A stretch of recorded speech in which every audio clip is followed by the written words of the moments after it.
বামনগোলার ঐতিহ্যবাহী নৌকা বাইচ প্রতিযোগিতা। বামনগোলা ব্যবসায়ী সমিতি ও বামনগোলা পুলিশ প্রশাসনের উদ্যোগে বুধবার বিকেলে বামনগোলা ব্লকে টাঙ্গন নদীর ওপর একদিনের ঐতিহ্যবাহী নৌকা বাইচ প্রতিযোগিতা অনুষ্ঠিত হল। ছোট বড় মাঝারি মিলিয়ে 10টি নৌকা প্রতিযোগিতায় অংশগ্রহণ করেন এবং 3টি দলকে পুরস্কৃত করা হয়। নৌকা বাইচকে কেন্দ্র করে রাস্তার দুপাশে মেলা এবং জনসমাগম চোখে দেখার মতো। ঐতিহাসিক নৌকা বাইচকে সাফল্যমণ্ডিত করতে বামনগোলা ব্লক প্রশাসন ও গাজল ব্লক প্রশাসন সহযোগিতার হাত বাড়িয়ে দিয়েছেন। বামনগোলা ব্লক ও গাজল ব্লকের মধ্যবর্তী নদী টাঙ্গন নদীর ওপর নৌকা বাইচ প্রতিযোগিতা প্রত্যেক বছরের মতন এবছরও বামনগোলা ব্যবসায়ী সমিতির ব্যবস্থাপনায় মালদা জেলার ঐতিহ্যবাহী নৌকা বাইচকে সকলের সামনে তুলে ধরলেন। আজকে সভায় উপস্থিত ছিলেন বামনগোলা ব্লক আধিকারিক মনোজিৎ রায়, মালদা পরিষদের সদস্য অশোক সরকার, মালদা জেলা পরিষদের কর্মাধ্যক্ষ পূর্ণিমা বারুই দাস, গাজল পঞ্চায়েত সমিতির সদস্য দীপঙ্কর হালদার, নমামি গঙ্গার জেলা প্রকল্প আধিকারিক সুব্রত দাস সহ আরও অনেক বিশিষ্টগণ। এই বছর টাঙ্গন নদীকে দূষণমুক্ত জলজ জীববৈচিত্র্য রক্ষার জন্য মালদার গঙ্গা ডিস্ট্রিক্ট কমিটির উদ্যোগে বিশেষ পরিকল্পনা গ্রহণ করা হয়েছে। বিডিও মনোজিৎ রায় এদিন কি জানালেন শোনাবো।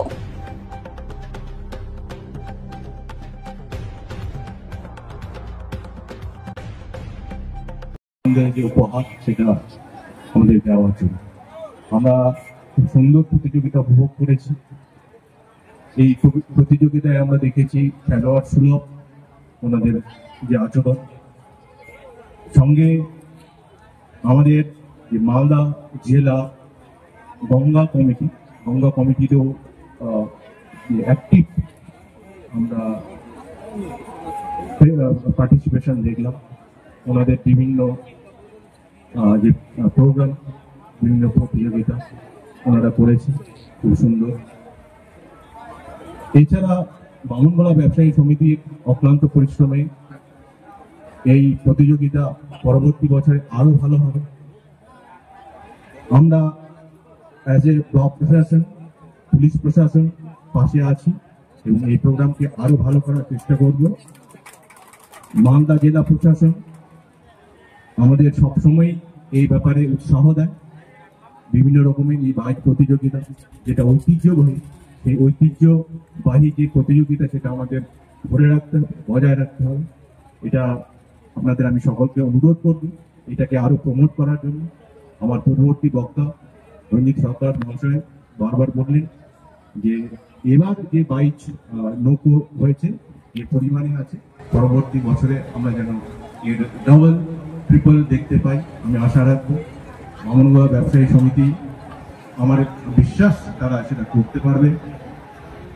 এবং আমরা আমাদের দেশ তথা আমাদের রাজ্য নদীমাতৃক দেশ, তো আমাদের বিভিন্ন প্রতিযোগিতার মাধ্যমে এটাও বলা যে নদীগুলিকে আমাদের রক্ষা করতে হবে, নদীর যে জীববৈচিত্র্য সেটাকেও আমাদের রক্ষা করতে হবে। আপনারা এই নদী থেকেই আমি শুনেছি রায়খর মাছ প্রচুর পরিমাণে খেতেন, কিন্তু বর্তমানে রায়খর মাছের যে পরিমাণ সেটা কমে গেছে। সেটার যে কারণ সেটা জীববৈচিত্র্য কমে গেছে। তো এই জীববৈচিত্র্যকে আমাদের রক্ষা করতে হবে। আমাদের এখানে বামনগোলায় প্রচুর মৎস্যজীবীরা আছেন, তাদের আমি অনুরোধ করব আপনারা যখন মাছ ধরেন তখন যে মাছের ছোট ছোট চারা হয় সেগুলোকে না ধরার চেষ্টা করবে। এতে যে নদীর জীববৈচিত্র্য সেটা আরো বৃদ্ধি পাবে এবং নদীতে জীববৈচিত্র্য যদি ঠিক থাকে, নদীর ওভারঅল যে নদীর কন্ডিশন সেটা ঠিক থাকবে। এবং আমরা সকলেই শপথ গ্রহণ করব যে নদীকে আমরা কোনোভাবে দূষিত করব না, নদীকে আমরা পরিষ্কার পরিচ্ছন্ন রাখবো। আমি সকলকে ধন্যবাদ জানি। বামনগোলা ঐতিহ্যবাহী নৌকা বাইচ, এটা 49তম নৌকা বাইচটা বহুদিনের পুরাতন। এটা আগে একটা কলসি দিয়ে উদ্বোধন করা হতো। নৌকা বাইচটা বিশ্বকর্মা পুজো উপলক্ষে এই বাইচটা হতো। এখন এটা আমরা কিছু সাময়িক অর্থ দিতে পারছি, যে এটা জেলা পরিষদ থেকে মানে মালদা ডিস্ট্রিক্ট থেকে আমাদের একটা অর্থ দিয়েছে, 70,000 টাকা দিয়েছে। টোটাল আমরা তত্ত্বাবধানে আমরা গাজল পঞ্চায়েত সমিতি গাজল ব্লক প্রশাসন আইসি সাহেব এটা পারমিশন দিয়ে এটা নৌকা বাইচটা করিয়েছে। এই বামনগোলা ব্লক ব্যবসায়ী সমিতি সহযোগিতা করছে, বামনগোলা প্রশাসনও সহযোগিতা করছে এই নৌকা বাইচটা নিয়ে। এই নৌকা বাইচটা কতগুলো টিম অংশগ্রহণ করেছিল? এখানে মোটামুটি 15টা নৌকা অংশগ্রহণ করেছিল।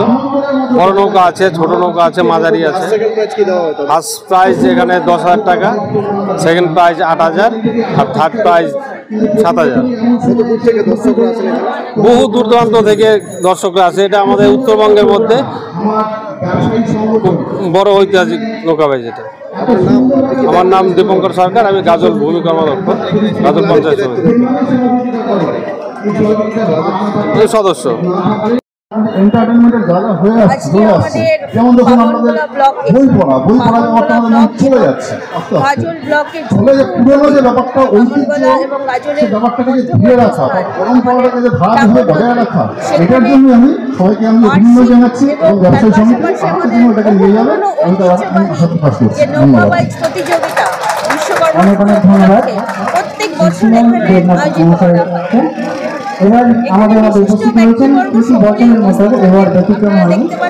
শ্রী রঞ্জিত সরকার মহাশয় পশ্চিমবঙ্গ সরকারের ভূমি ও ভূমি সংস্কার দপ্তর এবং ত্রাণ ও উদ্বাস্তু কল্যাণ দপ্তরের চেয়ারম্যান শ্রী রঞ্জিত সরকার মহাশয়ের কাছে বাইক সম্পর্কে দুটো সম্ভবত আমার উপস্থিত সকলকেই নমস্কার।